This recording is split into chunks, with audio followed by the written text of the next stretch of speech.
Good evening, everyone, and welcome to Reverend Sherri's Metaphysical Bible Hangout. We are at the final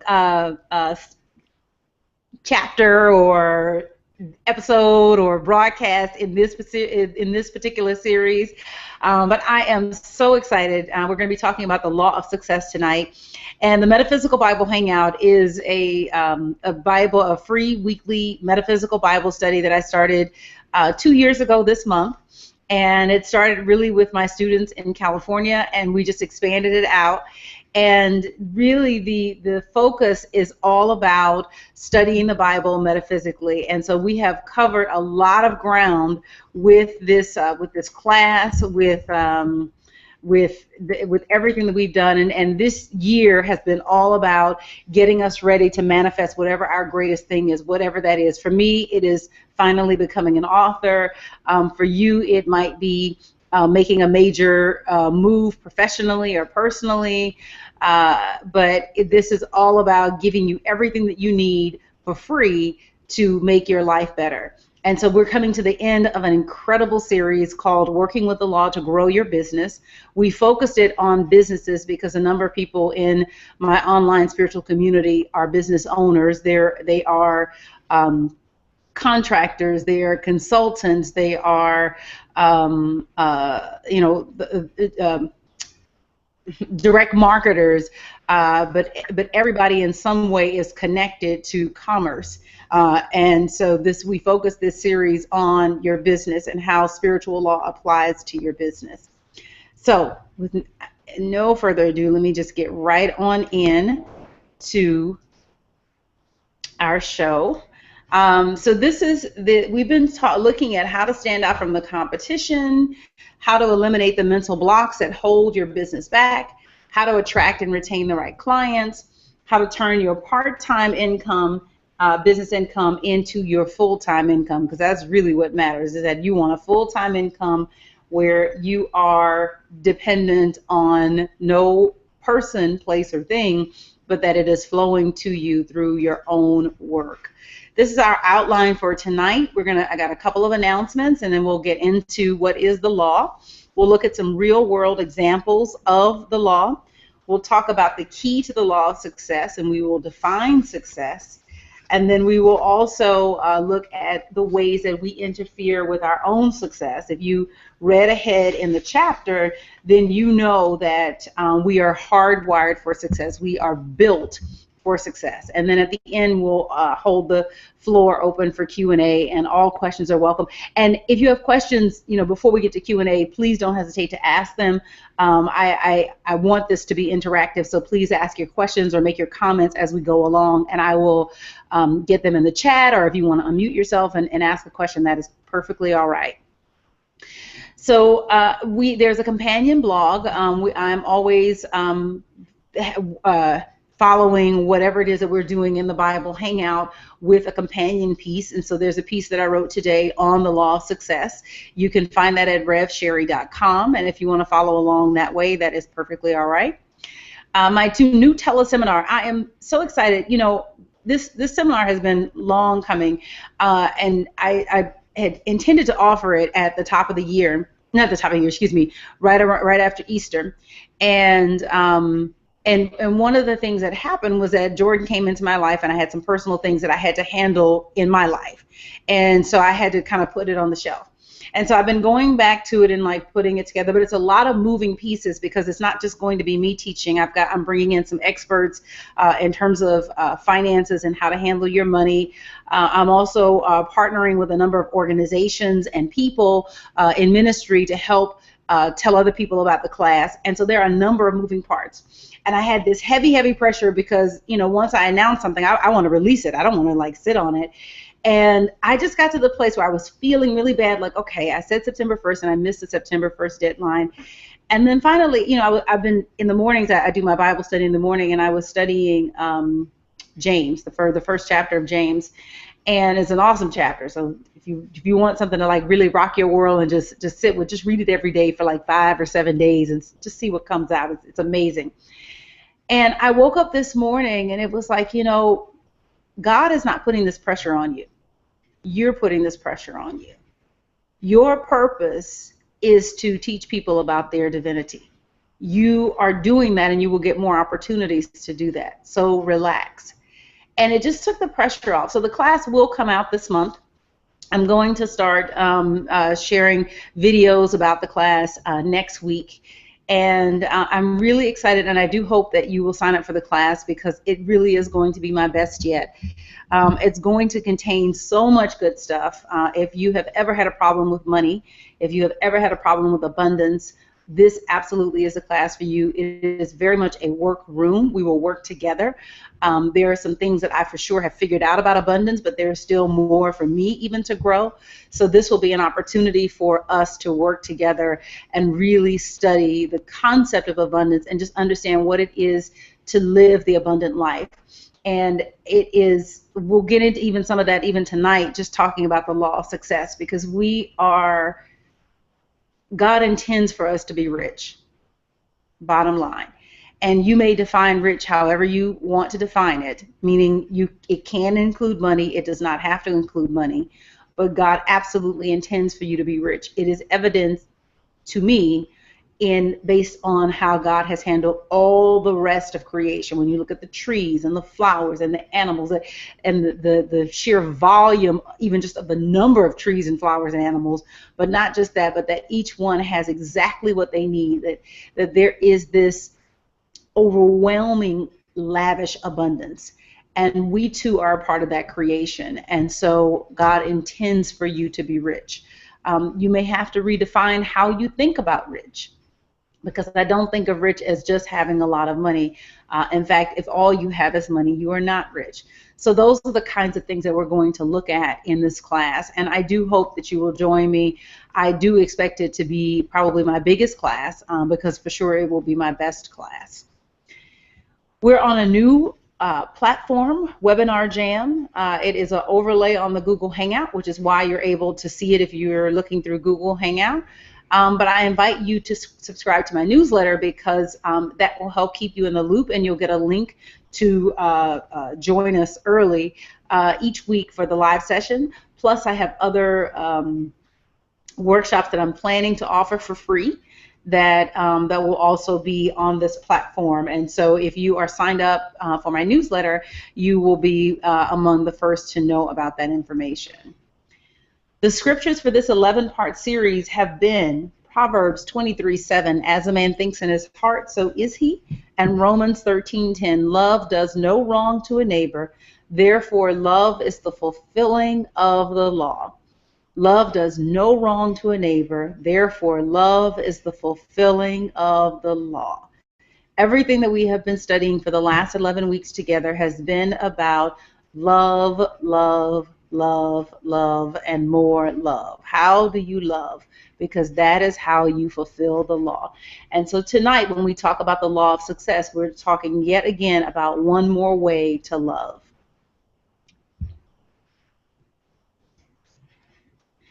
If you could simply just become still right where you are and relax into the presence and power of God. Allow the only presence there is to flow over and through you,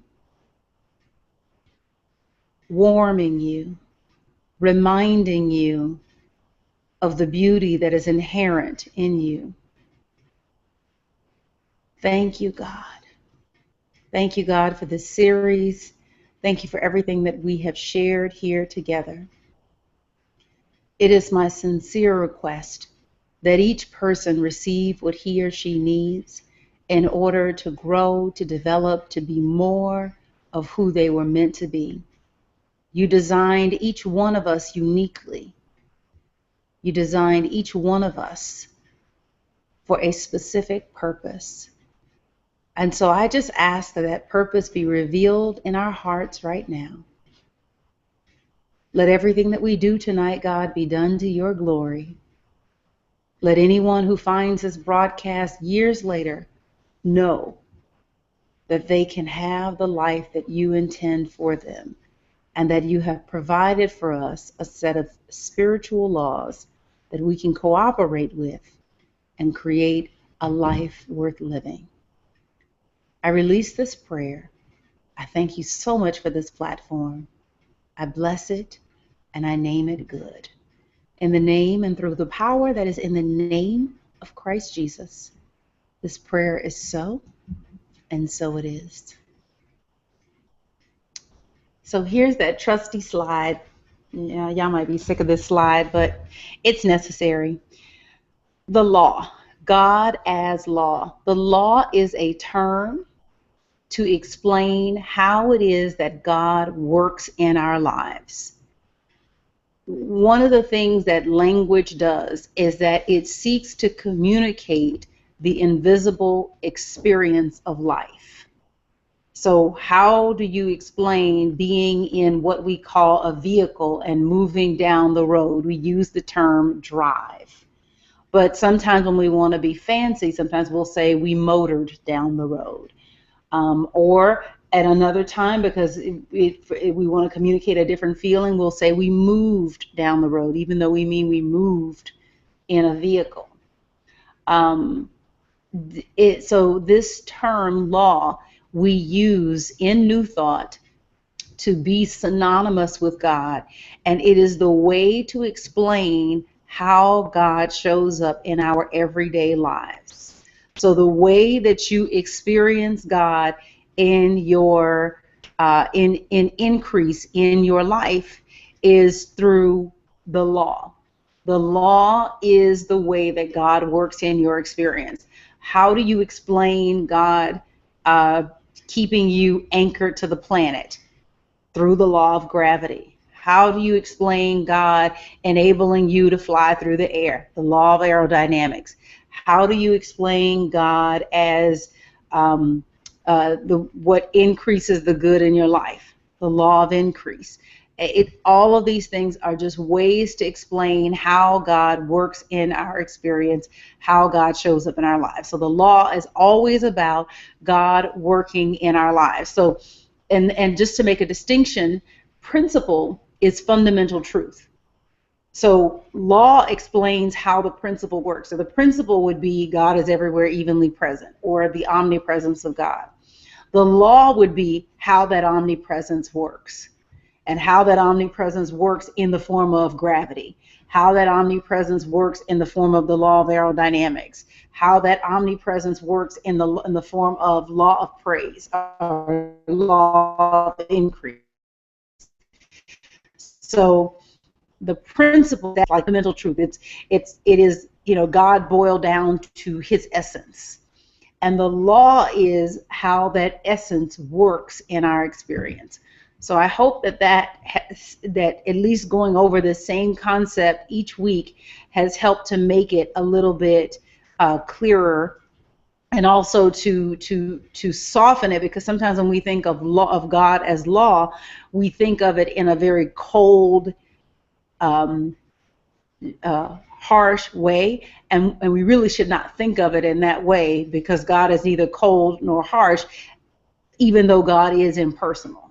But God is neither cold nor harsh. That presence is warm. It's as warm as a baby's touch. It's as sweet as a mother's kiss. It is as pleasant as an afternoon rain. It is that presence is, it is everywhere, felt in the sweetest and most wonderful ways. I experienced it today. I was sharing in the green room earlier before we got on that I enrolled Jordan in an outdoor program, and I have to just give kudos to this program, because it's just one of the most remarkable experiences that I've had, and certainly that he's had. But it reminded me of how much I love nature and how much nature wakes me up. And the program itself, it's an outdoor classroom. That's the concept, and basically it's put on by a guy named Hop Hopkins in Altadena, California, and he basically works with about 12 children, give or take, that he takes on nature hikes every Thursday morning from 9 to 11.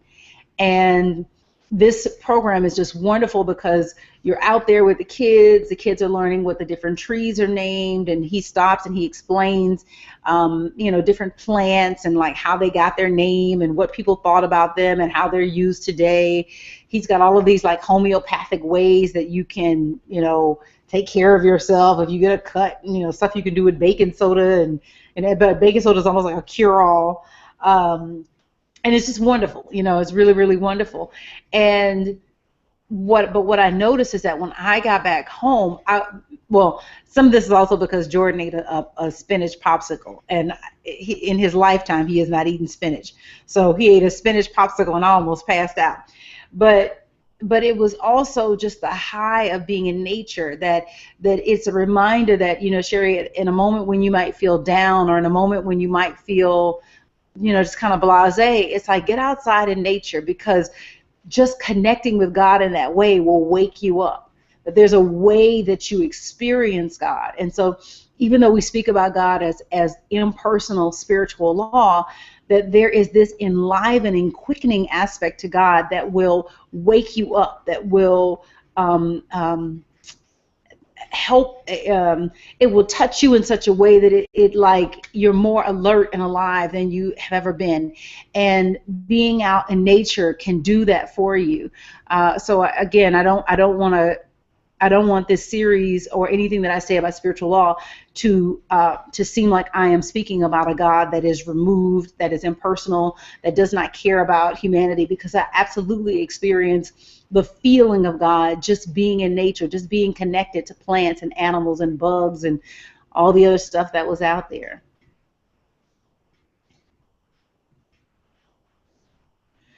So some real world examples of the law of success. So this young lady, I don't know if you can read the quote, but she's remarkable. Malala Yousafzai. It may be Zai. Malala Yousafzai. She is phenomenal young lady. She is a Pakistani activist for female education and the youngest ever Nobel Prize laureate. And she was shot for attempting to get an education, and she continued pursuing an education in the face of death threats. She is known mainly for her human rights advocacy for education and for women in her native Swat Valley in the Khyber Pakhtunkhwa province of northwest Pakistan, where the local Taliban had at times banned girls from attending schools. Her advocacy has grown into an international movement. In fact, her family runs a chain of schools in the region, and in early 2009, when she was about 11 or 12, she wrote a blog under a pseudonym for the BBC, detailing her life under the Taliban occupation and their attempts to take control of the valley, and her views on promoting education for girls in the Swat Valley. And the following summer, journalists from the New York Times made a documentary about her life, and as the Pakistani military intervened in the region. And on the afternoon of October 9, 2012, she boarded her school bus in the northwest Pakistani district of Swat. A gunman asked for her by name, then pointed a pistol at her and fired 3 shots. One bullet hit the left side of her forehead and traveled under her skin through the length of her face, and then went into her shoulder. And in the days immediately following the attack, she remained unconscious and in critical condition. And then later her condition improved enough for her to be sent to Queen Elizabeth Hospital in Birmingham, England, for intensive rehabilitation. She is just remarkable. And this quote, she was listed in Glamour magazine in 2013 for the Women of the Year Awards. And she said, "I said to myself, Malala, you must be brave. You must not be afraid of anyone. You are only trying to get an education. You are not committing a crime." I just think she is remarkable. And she really exemplifies the law of success, because the law of success is really about playing full out and never backing down no matter what the threat is. That if you are doing what is good and what is right and does not harm another person, it is to go with it with everything that you have. And it is to, I don't want to say throw caution to the wind, but it's like don't pull up. Don't pull up. Lean in. He writes something in this chapter, and I think it is apropos when talking about uh, the fact that we hesitate. He said, it is said that half of, this is on page 184, it is said that half of our failures are a result of our pulling up on our horses and checking them as they are about to leap the barrier. Expert riders let the horse have his head, and this ensures a safe jump. Half our failures then are that we pull in at the moment when we should let all our forces out to have full vent as we make a leap. We jerk ourselves back into failure just when we could be riding on to victory. And I really love that, because it is what this young lady did was that she went full out. It was like whatever she had, it was like throw it all up against the wall. And when the forces around her that did not want her to be educated came for her, it didn't stop her. And this is a young girl. We're not talking about a grown woman who can reason and rationalize and strategize. We're talking about a 10, 11, and 12-year-old girl who says it is right and good for me to have an education, and I will not be turned around. I will not be discouraged. She really just represents for me a wonderful example of the law of success, that she just goes full out, and it does not matter that there are those in her community or in her world who believe that she should not be educated. This young boy I just learned about today actually, and I just fell in love with him. Oh, this little boy's name is Corey. I couldn't find his last name. He is the founder of Mr. Corey's Cookies. And this is what his website says about Mr. Corey. Mr. Corey has always had a dream of making the world better for everyone he knows. That passion, combined with a love of treats and an entrepreneurial spirit, led Mr. Corey to be the owner of Mr. Corey's Cookies at just 9 years old. His delectable cookies are all natural and made from high-quality ingredients, not wacky ingredients with names that you can't pronounce. In 2009, Mr. Corey told his mother he was tired of taking the bus to school and he wanted to buy his mom a car. He crafted the idea to sell hot cocoa to raise the funds. Mr. Corey put all his spare time into selling hot cocoa at the Roman Inn in Englewood, New Jersey, and later in front of his home. After realizing his dedication to his new business, Mr. Corey's mother encouraged him to continue selling hot cocoa to save money for college. Not only did Mr. Corey keep at it, but he began selling lemonade and cookies to expand options for his loyal customers. Every item available was just $1, and his small customer base began expanding as word spread of his inexpensive and delicious treats, mostly the cookies. This little boy is just phenomenal, because the other thing that he does is that he takes a pretty decent amount of the proceeds and gives it to other nonprofits. And his motto is eat good and do good with Mr. Corey. Oh my goodness. The way that I got exposed to him, I was scrolling through Facebook. I try to limit that, but I was scrolling through Facebook and someone had posted a clip of him on Ellen. And it is a tearjerker because she encourages him to put the money towards college, so he's not, the money hasn't gone to buy her a car. And so Ellen is interviewing him, and he's explaining his story of how he puts the cookies together, and he says the main ingredient is love, and and he just talks about his whole operation. And he hired his mom and started paying her some money to help him. And he was like, I was paying her, $10, and then I saw that she was good, and so I upped her pay to $15. It's the cutest thing. And of course, Ellen does it. So Shutterstock sees it and actually ends up giving him $10,000 toward his business. Oh, that was it. Tears are flowing. And then Ellen goes further. She says, you really need a sign so that people can see you when they come in the farmer's market, because he's carried in farmer's markets around the country. And so people can see you. And so she reveals this huge sign that says Mr. Corey's Cookies, and it's incredible branding. But then the sign drops, and behind it is a Ford, some kind of Ford car. It is, what can you say about that? And what I love about this little boy and what he really represents, again, is that law of success. It is that everyone has the capacity for greatness, and that it is to use what you have, that what you have available to you is enough. And he started with where he was. He was like, you know what, I want a car. I'm going to start selling cocoa.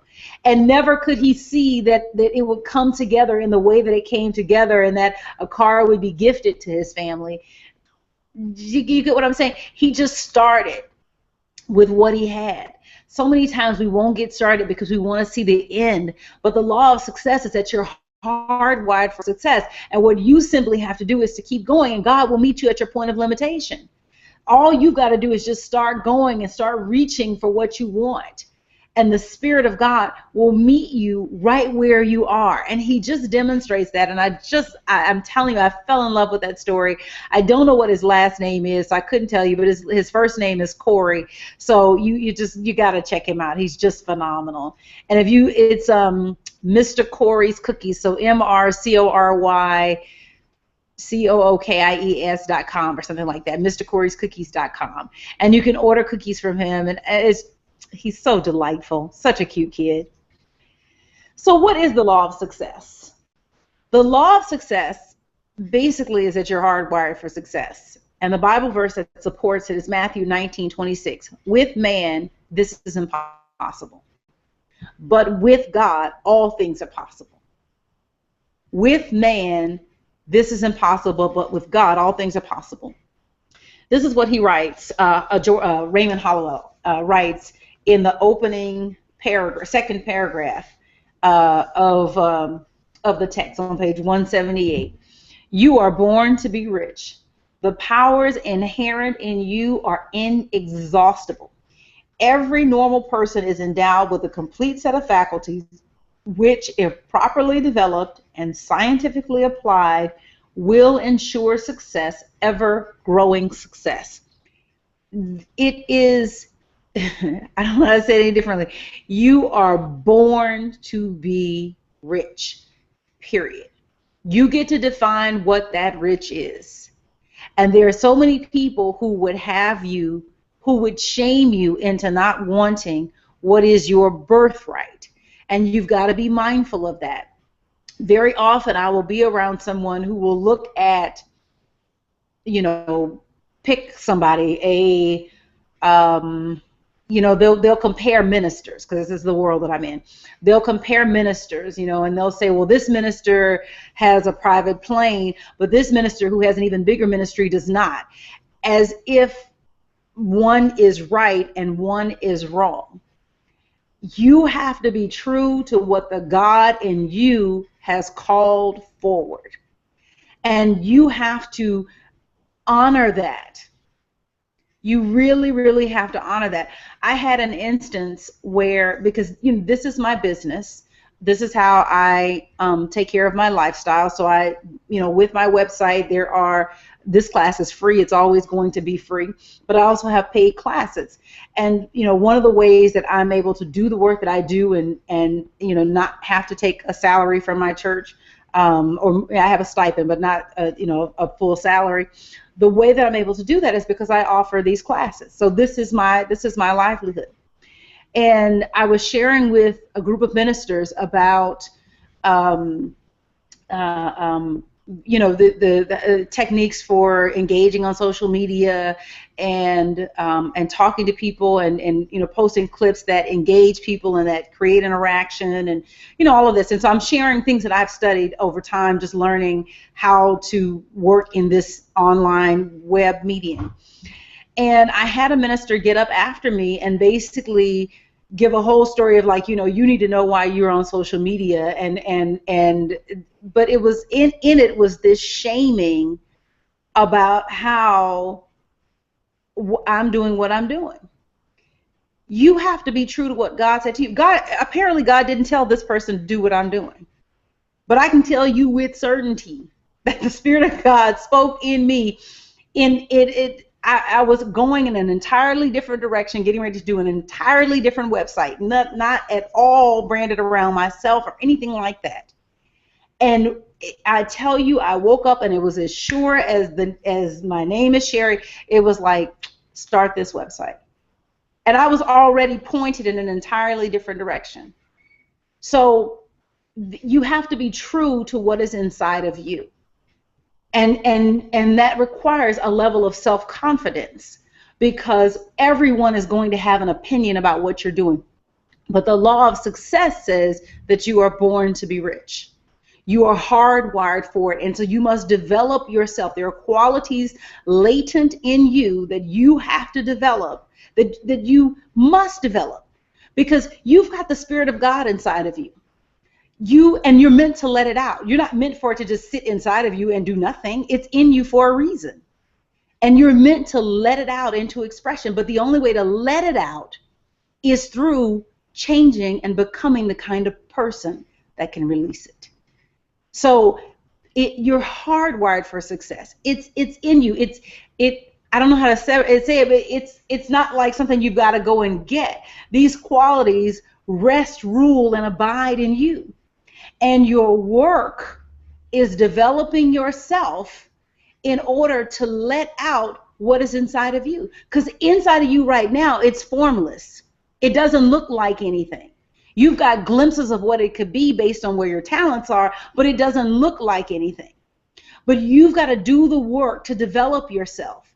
And you got to you have to, what do we talk about in the law of sacrifice? You've got to crave the discipline. You've got to develop a hunger for the discipline, and put yourself on some kind of schedule. You know, one of the things that I do is I have a little app on my phone. I don't know if you'll be able to see it very good, but I'll try to show it to you.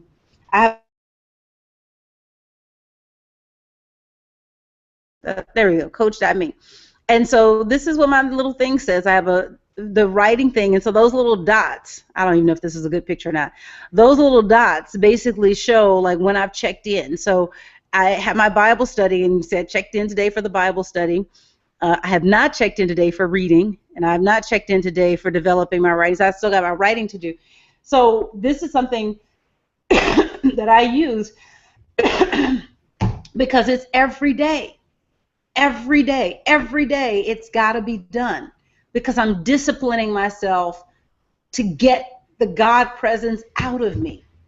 I hope this is I'm being clear. I'm hardwired for success, but it doesn't just come out without me training myself to become a vessel that can let it out. You must study to show yourself approved. So there's something that you're meant to do. Is based on whatever your gift mix is. I don't know what that is. You know what that is. So you've got to work every day to get better at it so that you can let it out. And so for me, because I'm developing as a leader, and I'm developing as a minister, and as a teacher, and as a speaker, and as an entrepreneur, so every day I've got minimum 30 minutes of reading that I do on some type of personal development, spiritual leadership. There's a book I'm reading on biblical preaching, or something like, or the preaching life is what it's called. Again, because there's the only way for God to get out, right? The only way for me to let it out is for me to train myself so that I can let it out. That's it. I've got to train, because it needs a form to flow through. It needs, and you're that form.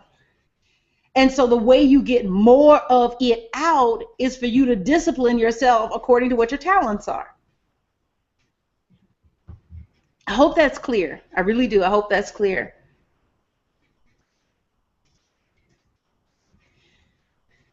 Key to the law of success. Every mind can develop greatness. Every mind can develop greatness. What you imagine to yourself as success can be reached. What you imagine to yourself as success can be reached. You name what the success is. One pastor said a private plane. Another one said, I don't want a private plane. Each one gets to name it. Neither one is wrong. Each one gets to name it. Neither one is wrong. Every mind can develop greatness. Something I got is a long time ago. I don't even remember what I was reading. But our minds are malleable, right? And you know this when they hook up probes to the mind, and you can see how the brain fires, right? So when you read information, your mind takes on the shape of whatever it is that you're reading. whatever it is that you give your mind to, it takes on the shape of it, and then it makes itself more receptive to that kind of information. So one of the dangers of watching quote unquote mindless entertainment is not so much of this mindless entertainment, it's that your mind takes on the shape of it. And then it becomes magnetized to draw more stuff like that. So when you read, you want to read things that stretch you, because what you're trying to do is stretch who you think you are. And when you do not read stuff that challenges you, and you just read the same old gossip rag or whatever it is, but you're not reading stuff that challenges you, the mind itself doesn't grow. And the mind has an endless capacity to grow. But if you don't challenge yourself, the mind will not grow. And so many times our lives stay the same and they never change, and we keep dealing with the same problems over and over and over again because we never change what we're inputting. If you want a different output, you first got to fix the input. So you've got to get busy putting new information. You know, one of the things that I had to do as a pastor, because I love the Bible. You can ask anybody, you know, forever and a day. That is one of my favorite, most passionate subjects. Is why I do a Bible study on Thursday night online. But one of the things that I wasn't doing, I didn't have a daily Bible study. I studied based on what I needed to teach. So if I was, and so I'm constantly teaching a Bible class, so I would study based on what I needed to teach, but I didn't have a Bible study independent of what I was teaching. And if your mind takes on the shape of what you are studying and you are not reading Scripture, and the Scripture has spiritual truth,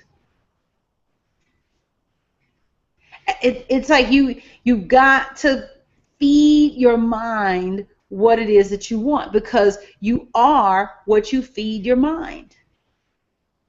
And so that's when I said, I've got to get a consistent, disciplined Bible study, independent of what I do to prepare for class.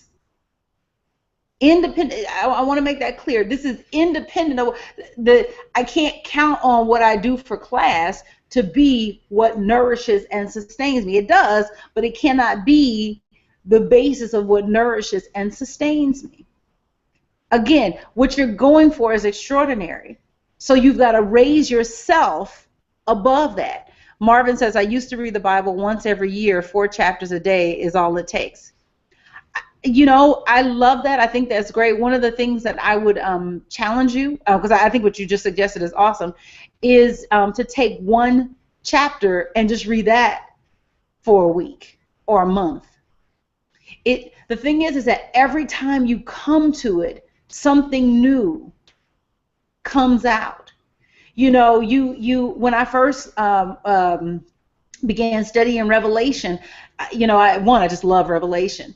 But when I first looked at those letters and I saw them that they were addressing the different churches, and then when I looked at them again, I saw that they were self-coaching. They were opportunities for coaching. They were coaching letters, basically, that the seer, it doesn't say the elder, was sending to those churches. And then when I looked again, I was like, wait, I can use these as a form of self-coaching. I can write this kind of letter from the Christ in me to who I am today. So, but you don't get that on the first read. You've got to sit with it and let it come alive in you. And when it comes alive in you, there's new stuff that shows up. So defining success. So I want to be clear that with success, I am not at all speaking about money. Success can include money, but it does not necessarily have to include money. So for the purposes of this lesson, success is all about personal advancement and increase. It is achieving whatever goal you put before yourself.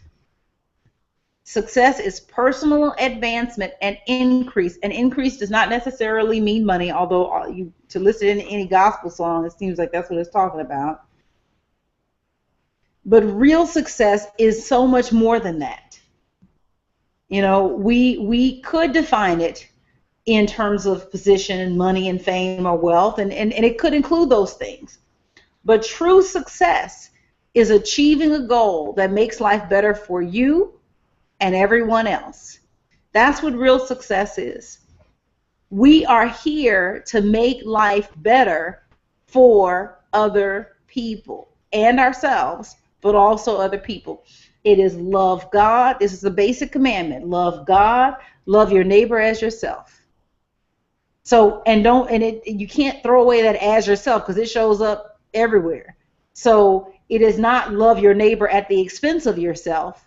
It is love your neighbor as yourself. So as you develop love for yourself, you're also developing a love for your neighbor. And it is the basis for your love. Malika asked, what's the app? Oh, Malika, here we go. Coach.me. Sorry about that. Coach.me. If you go to the Play Store, I don't know what it is on the iPhone, if there is one on the iPhone, but on the Droid, it is Coach.me. I think the same one is on the iPhone too, because the person who told me about it is as an Apple Macintosh person. Andrea says, I'm having that experience now in something that I'm studying. The more I study the topic, it seems that I find the lessons learned in the most unexpected ways. Absolutely. You've got to sit with something long enough for it to come alive in you. You know, reading this, you absolutely are going to get some inspiration the first time you read something. 100%. You're absolutely going to get that. But there is something different that comes on day 30. It just is different. When I worked with the story of the widow with Elisha and the oil, one, I was shocked that something kept coming up, that I got something new every day. You know, that's one of the things that I think is remarkable about the Bible, and why it ain't going nowhere. You know, Christianity may change, but the Bible ain't going nowhere. Because, you know, a medical textbook at some point becomes outdated. It does. You can go back and barely use any of that information. Maybe some of the basics are there, but you pretty much can't use any of that information. But with the Bible, it never gets old. Every time you revisit it, it reveals to you something else. And you can revisit the same passage over a period of 10 years, and every time you get to it, it will give you some new inspiration if you will let it.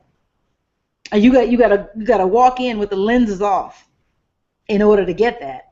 Some people go in and they're closed up, and so they see the same thing. But if you open up, you take the blinders off and you take the limits off, there's no end to what you can see.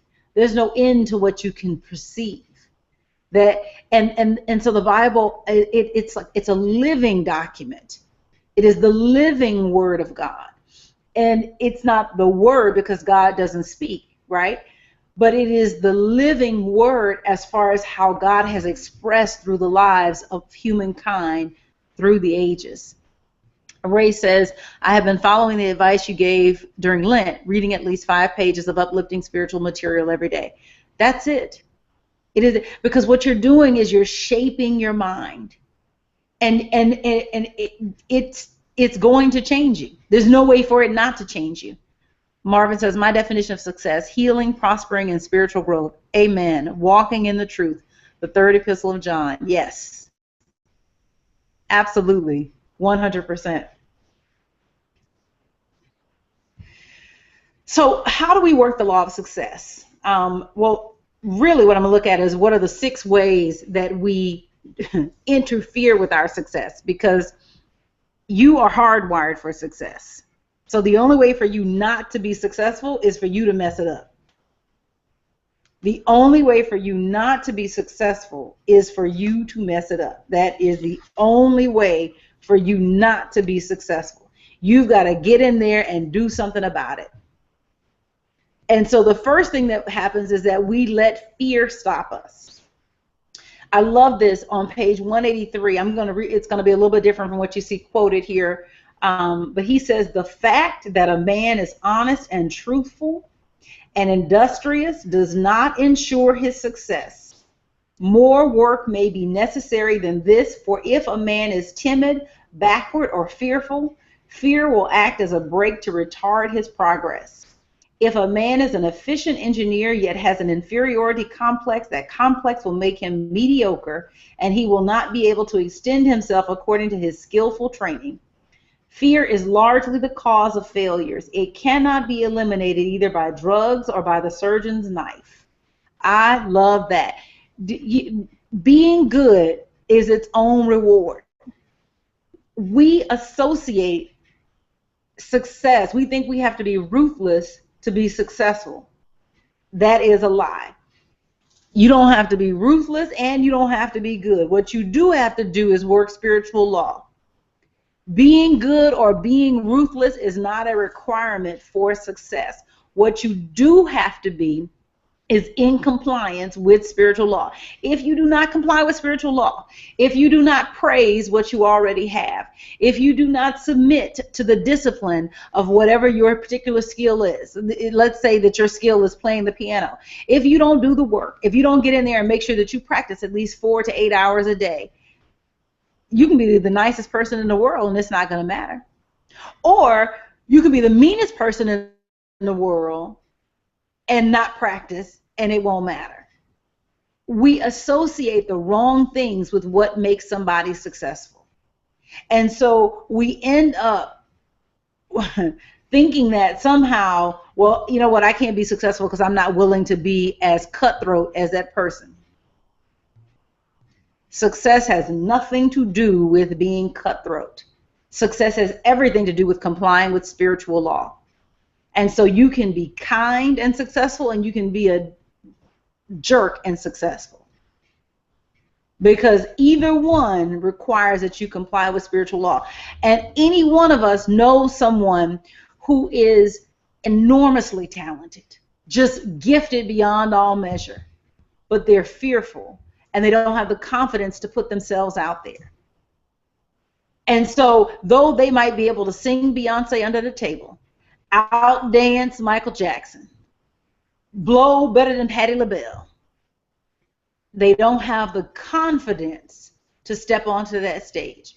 There's a movie that came out as a documentary called 20 Feet from Stardom, and it was about the backup singers that backed up the Rolling Stones and Bob Dylan and other major rock acts. But they were talking about the ownership that's required in order to move from that background singer to be that main act. And it's not just talent, because the thing about background singers is that they actually tend to be better singers than the live performer, because they always have to be able to sing on pitch and on cue and be exact in the hitting of the note. And so they tend to be better singers than who you see out front. But there's a consciousness that enables you to be out front. Everybody can't be out front. Back up. Everybody can be out front. Everybody's not willing to do the work to be out front. And that's the difference. And so oftentimes we may have the talent, but the fear is kicking us in the butt. And so we've not developed sufficient self-confidence to be willing to put ourselves out there and to endure the slings and arrows that come, because there are slings and arrows that come. You look at somebody like Serena Williams. Serena Williams is bar none. I mean, she's dominating, right? And then you look at the slings and arrows that come. There have been all kind of articles written about her body. I mean, this woman's an amazing tennis player. They'd never write that about some man. Oh, she looks like a man. Really? I mean, the things that come out. But this is what happens when you step out front. It's part of the territory, and you've got to have the self-confidence to not hear it or to process it when it comes out. And so many of us shrink from being out front because the last thing we want is that arrow that's aimed for our back. But that's part of it. We let our religion narrow our vision. Okay, this is, people get me when they think that everybody don't have a religion or the atheists don't have a religion. Everybody's got a religion. Mine have specific terms where I speak about the universe as God, and when I talk about how the universe works, I speak of it in spiritual law, whatever. Everybody's got a religion.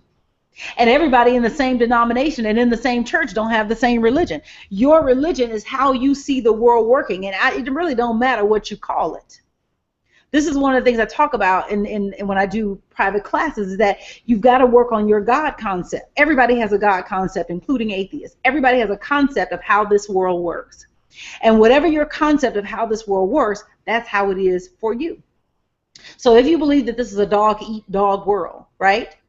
Then your experience of this world is a dog-eat-dog world.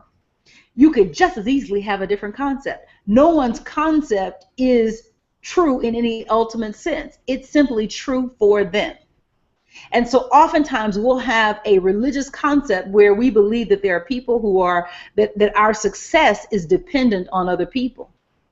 That I need this person in order to do X, Y, and Z. And the truth is, all you need is to say yes to what God has put in your heart. Your mama don't have to agree. Your daddy doesn't have to agree. Your brother don't have to agree. Nobody has to agree that you can have what you can have. If God told you you can have it, stop looking for somebody else to co-sign on it. Whatever the Spirit has said is for you, is for you. It is, and no one can stop it. No one can stop it. You'd be a fool trying to go up against me and God, because it won't work. The only time that you have any way of prevailing over me is when I open the door to my mind and let you in. And at that point, then you got me. But as long as I keep you out of my mind, not a thing you can do. You can just wish that you could do something about it. And so our work is to realize that our success depends only on us, because if somebody else says no, God has another yes somewhere else. And so I'm never dependent on anybody's yes. I'm only and ever dependent on my yes. And as long as I have said yes, that's all that's required. I love this picture. I hope you can see it. I don't know how they show up on the screen, but this guy, he has half legs and half arms. Basically, just not even the forearm. He's got the upper arm and his thighs.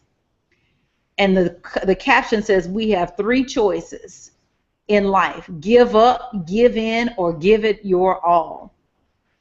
The way that we hurt our chances for success, not even that, we kill our chances for success, is that we refuse to play full out.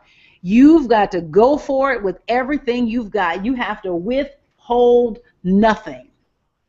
Hold nothing back. Whatever it is that you have, whatever the circumstances of your life are, you have three choices: give up, give in, or give it your all. Those are your options. Give up, give in, or give it your all. And we interfere with the success that we are hardwired for when we give up, or we give in, or when we refuse to give it our all. I'm just in love with this woman and the work that she's doing right now, because she's such an example of excellence. One of the ways that we refuse to participate with our own success is that we refuse to train. No man can become a success except by training. It is clear that this girl has talent, right? But if she won't develop her talent, then all of the whatever is available to her cannot be hers. The talent simply tells you where you're meant to develop. You may have a talent for speaking. You actually might be better than Les Brown and Brian Tracy and, well, this guy has made his transition, Jim Rohn or whomever. You might be better than them. But if you won't train, God can't help you. Again, the talent you've been given is the way that God is meant to flow through you. But the way to get more of it out is for you to train it out of you. It's to discipline yourself into a vehicle that can let it out. And what I love about Serena, because she's in the middle of moving through the U.S. Open, she made it through the second round. And immediately after the game, she goes into a practice session. She won. And she goes into a practice session because she needed to work on some areas where she was having some problems, even though she won the second round. No man can be a success without training. You have got to develop yourself. Put yourself on a schedule with the training. Whatever that is. For me, because I need to write, I have a 30 minutes a day. I'll see if I can show this to you. I'll try to see if it'll show up. I made a little checklist for myself. Okay, hold on. Yep. Okay. So, all right, we'll see if it's, yeah, it might be too small for you to see. But I could do this. Yeah. How does that look? That doesn't look good. Stop. Okay. But essentially what I do is that, did I write for at least 30 minutes today? Put a check mark. You can't see my check marks. I can't get this to stop. Oh. Okay, well, there we go. Okay. So did I write for at least 30 minutes a day on my sales funnel? All right. Saturday, yes, I wrote. Sunday, yes, I did. Tuesday, I knocked it out of the park. I put in 3 30-minute sessions. Yesterday, I did not write. Today, I haven't written yet, but I'm going to when I finish with you guys. Again, put yourself on a checklist. And then train yourself. You got to get this God presence out of you. But the only way to get it out of you and into form is to train yourself to get it out. And you got to do the work. You got to put it in every day. Every day is a little bit more God to let out into expression. Every day. Let a little bit more God out into expression. Again, when you see somebody, super talent, no success, it's lack of training. Super talented, no success, lack of training. There's no substitute for it. You've got to do the work. You've got to put in the time. Talent only tells you where you're supposed to start your development. That's all that talent tells you. But if you won't do the work, God himself can't put you where you won't go. You've got to go there, and you've got to go there in your discipline. Another way that we interfere with our own success, we let our attitude sink us. I love this little caption. A bad attitude is like a flat tire. You can't go anywhere till you change it. The difference that decides success or failure is the ruling mental attitude. What is your ruling mental attitude? Is it depression? Is it belief in your success? Is it being convinced that things are too hard? What is your ruling mental attitude? Because whatever that is, that's the difference between success or failure. Not whether or not you've been at the best schools, not whether or not you got access to the best rooms. It is what is your ruling mental attitude. I love this sentence that he wrote. You may search everywhere, anywhere to discover the mystic secret of success, only to find that in the end, it is all contained in these 2 little words, I can. The person who believes they can, and the one who refuses to believe that cannot. It is not a matter of who has more talent. It is a matter of who believes they can. There's a poem that says, if you think you are beaten, you are. If you think you dare not, you don't. If you'd like to win but think you can't, it's almost a cinch you won't. If you think you'll lose, you're lost. For out in the world we find success begins with a fellow's will. It's all in the state of mind. If you think you're outclassed, you are. You've got to think high to rise. You've got to be sure of yourself before you can ever win a prize. Life's battles don't always go to the stronger or faster man, but soon or late, the man who wins is the man who thinks he can. That's it. Finally, another way that we interfere with our own success is that we misuse time. The worst enemy you will encounter on life's highway is within your own self, and its name is procrastination. I'm looking for that page. That's what you hear me flipping through the thing.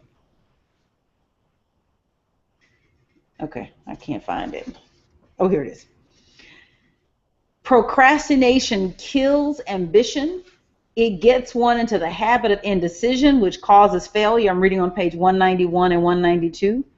Practice making your decisions clearly and promptly. Take care of the little questions that come to you, and they will automatically take care of any other big ones should they arise. One who cannot decide for himself clearly subordinates his judgment. He becomes receptive to the world thought around him, and then he becomes one of the masses and can attract only what the masses supply. Time is a non-renewable resource. Become a master of time. Do not waste time.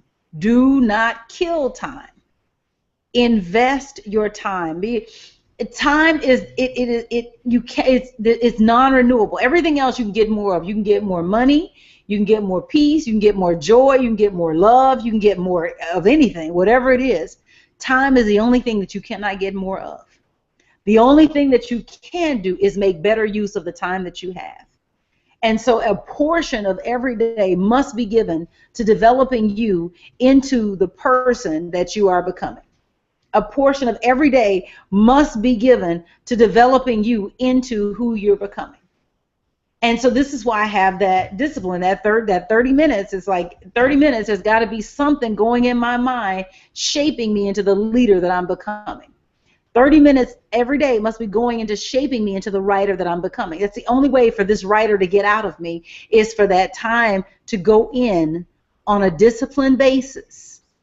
And so we misuse time when we do not develop who we are. I can't hammer that enough. Do not misuse time. It is your non-renewable resource. So again, in summation, the first way that we interfere with our own success is we let fear stop us. And the only remedy for fear is understanding. The way that we teach children that there's no boogeyman under the bed is we turn the light on. You've got to turn the light on in your life to get rid of the boogeymen that you are afraid of, that are keeping you from going after whatever is your goal. Number two, we let our religion, narrow our vision. And the remedy is to recognize that God alone is your supply, that supply is endless. Number three, we won't play full out. We pull up because we don't want to seem greedy, or we're afraid that it might not work out, or whatever reason we don't just go all, throw everything up against the wall. And the remedy is to realize that you are hardwired for success. The only way for you not to succeed is for you to get in the way of your success. And so your work is always to get out of the way of your own success. Number 4, we refuse to train. The remedy is to cultivate the spirit of progress within us. You must cultivate a desire to want to be better. And that desire's got to burn so deeply that you go ahead and set a discipline to train yourself. Number 5, we let our attitude sink us. And the remedy is to learn to see obstacles in the right way. We stop because we think it's too hard. But the thing is that if you could already be the person who could have what you want, you'd already be the person who had what you want. But the thing is that the obstacles that come up are there for the purpose of training out of you some quality that you need to develop in order to be who God needs you to be, in order to have what God wants to give you. I'll say that again. So in order to be the kind of person that you need to be in order to have whatever it is that you want to have, these obstacles that come up, what they are doing is they are bringing up latent qualities inside of you that you're going to need in order to have what you're going for. And so we've got to train ourselves in terms of our attitude to have a different attitude about the obstacles. We get so attached to the obstacles in our lives, we get overwhelmed by them and we cry about them. And I know that because I've cried about some obstacles. Lord, I have cried about some obstacles. But what you are doing is that you are not looking at the obstacle correctly. Your attitude has to shift because the only reason the obstacle is there is that it's meant to train out of you some quality that you're going to need that's going to be part of your overcoming. And number 6, we misuse time. The remedy is to give a portion of your time each day to becoming the person you want to be. Make it a non-negotiable. Whatever it is, make it a non-negotiable. And so my call to action to you is to go back over these 6 areas. And where do you see yourself in the 6 ways that we interfere with our success? If you're not able to scroll right through the video, you can go to my website. I put together an infographic on my website. I'll send that out to you guys as well if you want that. But I put an infographic together about the 6 ways that we interfere with our success. Which one of those is you? Which one of those is you? And then make a daily plan to work on that area. And then keep a log of the work you do, because what you measure, you get better at. What you don't measure, you can't track and you don't get better at it. And then leave a comment on this YouTube video with whatever your results are. Let me hear from you. So I was going to get a little drum roll. So our next series starts next week, and we are going to look at What Are You?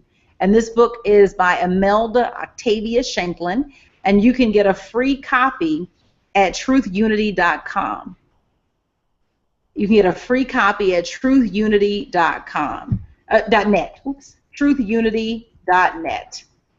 You can get a free copy. truthunity.net.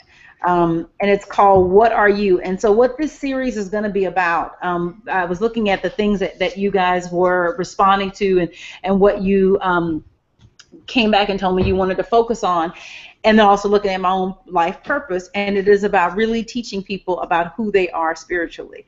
My purpose is to help people understand that they are divine. To throw off the limits of believing that they are only human or that they are limited in some way. And so this is the book. I have an older copy of the book. What Are You by Imelda Octavia Shanklin. It is a classic Unity text, and it is a wonderful, wonderful text. I'm so looking forward to jumping into this. I took this class years ago when I was just studying to become a teacher.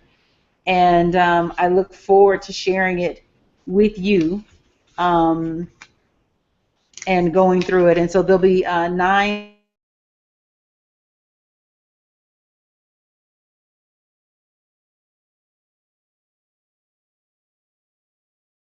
for the Thanksgiving holiday, and we'll come back and we'll have some special classes right before the Christmas holiday, and we'll take 2 weeks off at the end of the year.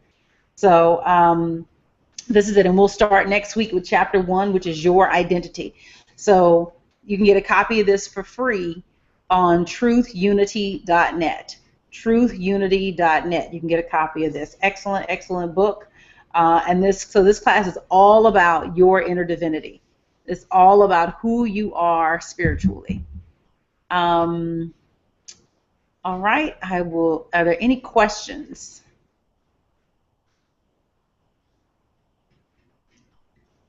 Any questions?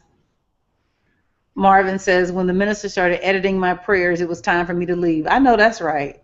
You ain't going to tell me how to talk to God. I had that happen in seminary. One of my classmates was correcting me on my conversation with God. And it's like, wait. This is my conversation with God. If you want to say something different, say something different. But as for me, like, I choose you this day whom you will serve. I'm not serving some man's concept of God. We've been working together for a minute. I trust what the Spirit is saying in me. So absolutely, I hear you on that. Any other questions? Thank you so much for tonight. I hope this was helpful. I hope that this was a clear lesson. I hope you really get it, that you're hardwired for success, and the only way for you not to be successful is for you to interfere with your success. That's the only way for you not to be successful.